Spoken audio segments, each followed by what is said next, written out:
धारा 370 और 35 ए ये हमारे देश को एक प्रकार से हमारे देश के साथ कश्मीर को एक रूप होने से रोकने वाले व्यवधान थे। उस वक्त भी डॉक्टर तंवर ने कहा, उस वक्त भी जनता ना चाहती थी ना लोग चाहते थे। संविधान सभा में भी बहुमत नहीं चाहता था कि धारा 370 संविधान का हिस्सा बने। खैर मगर बन गया। मगर कुछ दृष्टिवान लोग भी थे जिन्होंने जब हिस्सा बना तब टेम्पररी प्रोविजन लिखना जरूरी समझा। और मित्रों, जो चीज कृत्रिम होती है, प्राकृतिक नहीं होती है, नेचुरल नहीं होती है, वो उसका आयुष्य लंबा नहीं होता है। और नरेंद्र मोदी जी के दृढ़ संकल्प ने 5 अगस्त 2019 को धारा 370 को समाप्त कर एक कलंकित अध्याय हमारी आजादी का समाप्त करने, आजादी के बाद के इतिहास का समाप्त करने का काम किया। और वहीं से कश्मीर का भारत के साथ, बाकी भारत के हिस्सों के साथ ही विकास का अध्याय शुरू होता है।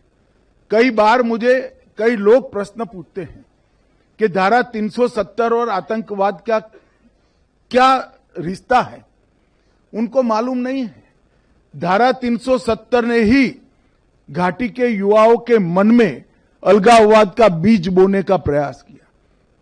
मुस्लिम आबादी देश के कई हिस्सों में है, किसी भी स्थान पर क्यों आतंकवाद नहीं आया। फिर एक दलील देते हैं पाकिस्तान से सटा हुआ है।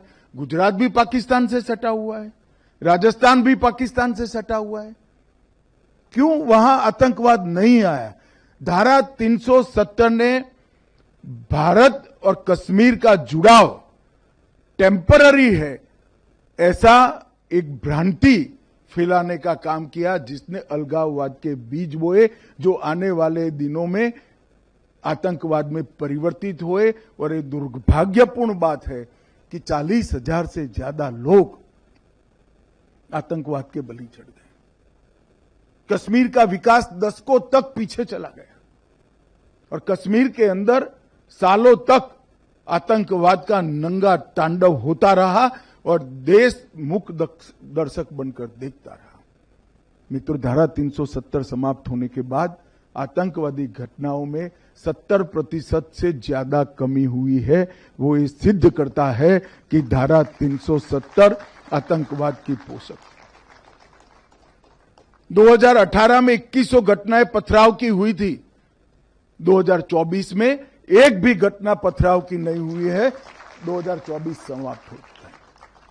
25,000 से ज्यादा पंच, सरपंच, तहसील पंचायत के सदस्य, जिला पंचायत के सदस्य चुनाव जीत कर आए हैं। अपना अपना गांव, अपनी अपनी तहसील, अपना अपना जिला चला रहे हैं। वहां पंचायती राज लोकतंत्र पाताल तक गहरा चला गया। लोकसभा के चुनाव हुए, विधानसभा के चुनाव हुए। 33 साल में सबसे ज्यादा रिकॉर्ड मतदान अगर कभी हुआ तो अभी हुआ है। अब इंडस्ट्री भी जा रही है। 2 करोड़ 11 लाख टूरिस्ट जा रहे हैं। एक साल में 2024 में 324 सीरियल या फिल्मों का फिल्मांकन कश्मीर में हुआ है। जो एक जमाने में 60 के दशक में हुआ करता था, वो आज शुरू हो चुका है। 33 साल के बाद घाटी में थिएटर में नाइट शो चला है। 34 साल के बाद ताजिया का जुलूस हुआ है और लाल चौक पर जन्माष्टमी, कृष्ण जन्माष्टमी की यात्रा भी देखने को मिलती है। ये सारा 19 से 24 की यात्रा जो पोस्ट आर्टिकल 370 5 साल है उसमें देखने को मिला है। और दुनिया का सबसे बड़ा रेलवे आर्च ब्रिज कहीं पर है तो आज कश्मीर में है। सबसे लंबा दुनिया का टनल, एशिया का सबसे बड़ा लंबा टनल कहीं पर है तो कश्मीर में है।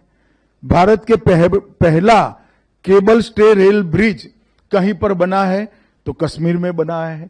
IIT, IIM, 2 एम्स, 9 सरकारी मेडिकल कॉलेज, 5 नर्सिंग कॉलेज, 2 राज्य के कैंसर संस्थान, 8 महाविद्यालय बन चुके हैं और 24 बन रहे हैं।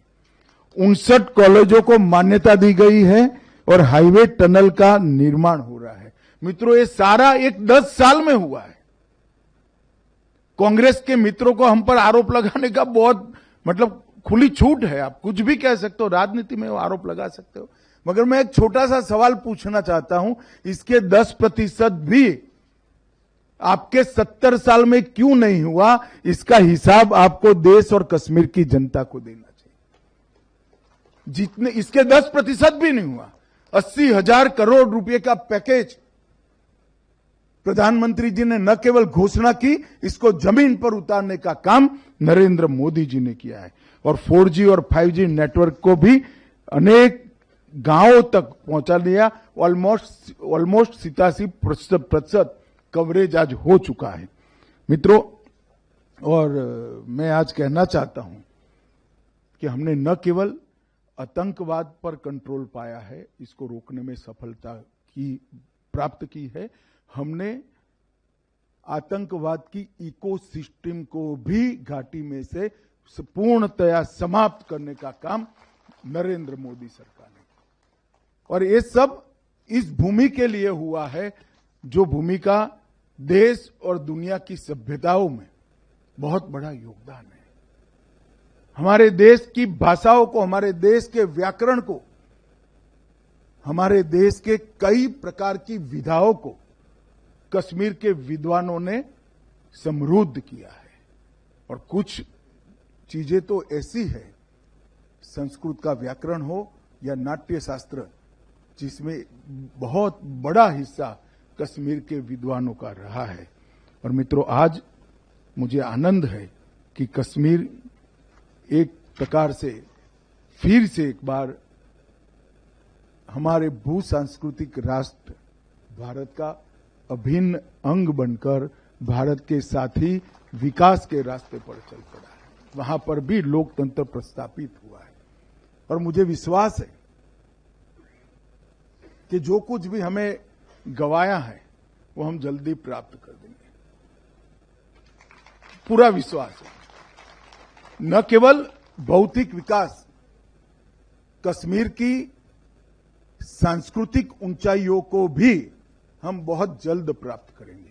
आधुनिकता को तो स्वीकारेंगे ही, मगर हमारा चीर पुरातन जो गौरव है उसको भी प्राप्त करेंगे। इतिहास के वो अमर पन्नों को फिर से एक बार सृजित कर जमीन पर उतारने का काम भी कश्मीर की जनता करेगी, इसका मुझे पूरा विश्वास है। आज मैं इतना ही कहना चाहता हूं कि श्यामा प्रसाद मुखर्जी ने, जिन्होंने सबसे पहले एक देश में 2 विधान 2 प्रधान 2 निशान नहीं होंगे कर अपना बलिदान दिया था, श्यामा प्रसाद मुखर्जी का एक वाक्य है, जम्मू और कश्मीर केवल भारत का अंग नहीं है, ये भारत की आत्मा का अभिन्न हिस्सा है। और इस पुस्तक ने ये सिद्ध कर दिया है कि हमारी संस्कृति का अभिन्न हिस्सा जम्मू कश्मीर और लद्दाख है। इसको कोई अब नकार नहीं सकता।